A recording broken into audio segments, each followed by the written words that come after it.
Buah pepaya, buah jambu, apa kabar hai bujang buntu? Rokok Lukman bungkusnya Samsu, celana KW 501.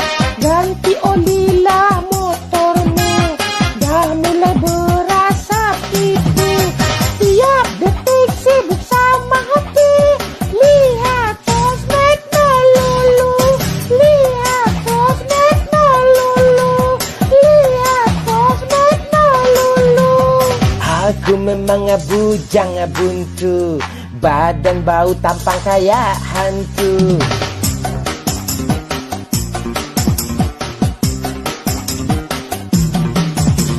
Kenapa ku tidak laku?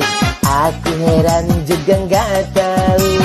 Karena mahalnya di Samsu, Magnum Lukman ku hisap dulu. Akhir bulan ku mulai kere, pinjam duit lo dulu. Oh pinjam